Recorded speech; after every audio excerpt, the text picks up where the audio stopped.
Hi guys! So guys, for today's video, maglalakad kami ngayong umaga.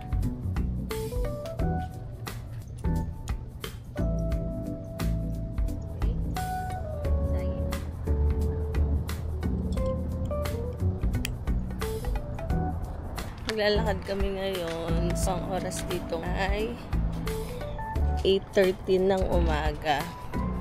Maglalakad kami mula dito sa bahay hanggang papuntang CBS. May kasama namin si Winter. Yan sila. Na yung pinaka-exercise namin. Maglalakad kami na tuwing umaga.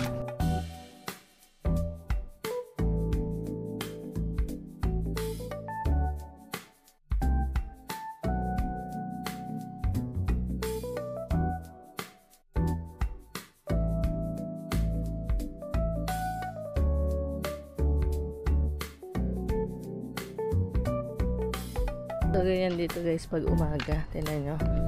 Wala pa ang katao-tao. Tulad dyan sa atin sa Pilipinas. Umaga pa lang mga ganitong oras. Ang dami ng tao sa labas. Dito wala ka makikita ang mga tao. May makikita ka mga tao dito kapag kunyari gusto din nila mag-exercise, maglalakad sila. Pero yung mga katulad dyan sa atin, wala kayong makikita mga ganun. Si Winter, pagkakuha ko sa kanya kanina, sabi niya sa akin, oh oh no, wala pang mga people. Ganito nga lang kami ngayon, Crocs. Pero sa susunod sa susunod na lakad namin, magsishoes na kami. Kasi parang sasakit din pa ako nito. Bilis maglakad nila Rochelle, naiiwan ako. Tapos alam nyo, may makikita kayo ditong naglalakad. Yung iba, mga estudyante sila. Umaga naglalakad sila dyan. Dati, si Bertie nung nasa middle school yon, minsan naglalakad siya kapag ayaw niya mag-scooter. Kaya tinan nyo, kita nyo yung weather dito guys, pag morning, ganyan siya, gloomy. Pero mamaya-mayang tanghali niyan, mainit na. Summer kasi ngayon dito eh. Tapos, ayun na nga. Dati nung nasa middle school yan si Kirky, naglalakad yan. Kasi mula sa amin hanggang dun sa school niya. Hindi naman siya ganun kalayuan. Malapit lang. Tapos, nilalakad niya lang yun. Exercise. Binili namin siya ng scooter. Yun, nagsuscooter na siya. Hindi namin siya hinahatid. Tapos alam niyo ba dito, nakakatuwa. Kasi pag nagsuschool ang mga bata, wala kang kagastos-gastos.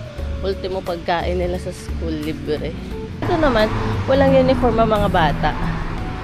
Tapos di mo rin sila kailangan ibili na mga kung ano-ano. Isang notebook lang siya noon ang ginagamit niya eh. Diba? Ang bilis nila guys. Hindi na sila oh. Oh.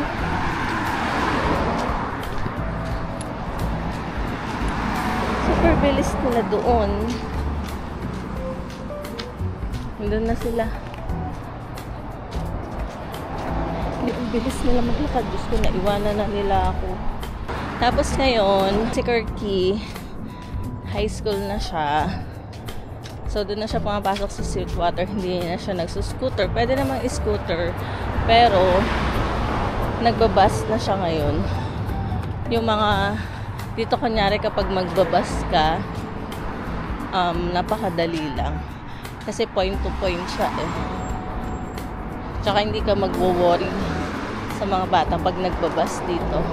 Meron silang mga card na itatap na lang nila. Tapos yun na. Diba? Hindi na sila. Hiniwanan na nila ako. Patawid yan sila dun guys.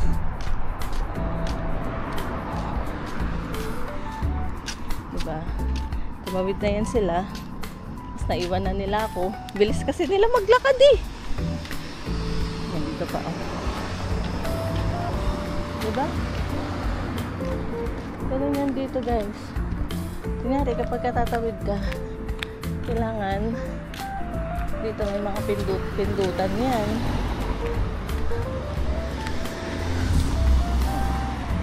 Pedestrian lane. Ayan, lane na.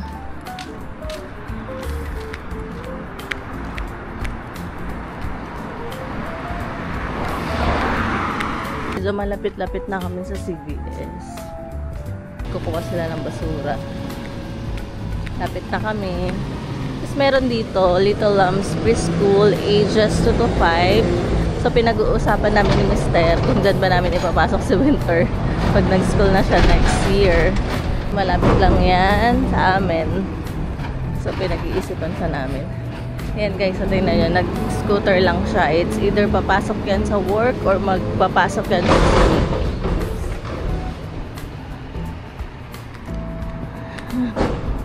Grabe. Kami sa CVS. CVS dito 24 hours. Yung CVS dito, Mercury yun dyan sa atin. Hindi nagsasarado. At pagbuhat ko sa kanya, sabi ba naman niya sa akin, oh no! Oh-oh! Galit siya.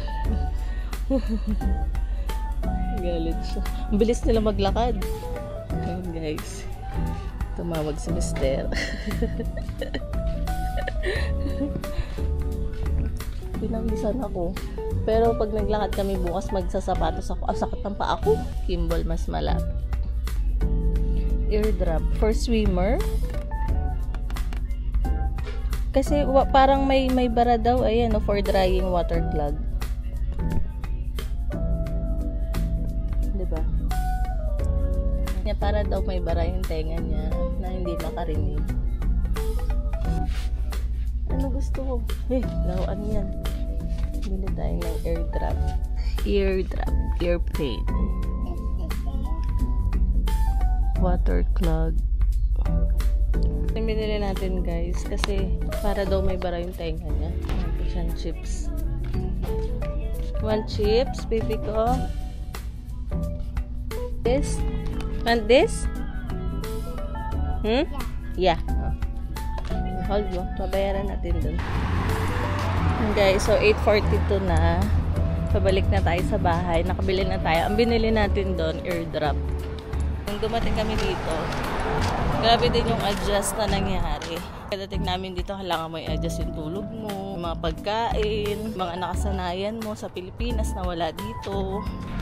Pag-decide kami na sabi niya sa akin, sige, ipasok na lang kita sa work para hindi nga ako naiinip. Kung mga ilang buwan lang, nag-start na ako mag-work kasi nga nalulungkot ako sa bahay. Kahit na nandiyan si Winter, may maliit kami mga bata. Ang basta, iba. Guys, hindi na natuloy yung kwento ko sa inyo. Tuloy na lang natin bukas. Kasi nandito na kami sa bahay. Vlog ako ulit bukas kung saan kami pupunta. Pero, posible na pupunta kami sa park. Kasi nga si Winter, ginising ko lang ngayon. So, nagkaroon siya ng topa. Makapaglakad-lakad siya doon. Ayun lang. Thank you guys. Bye!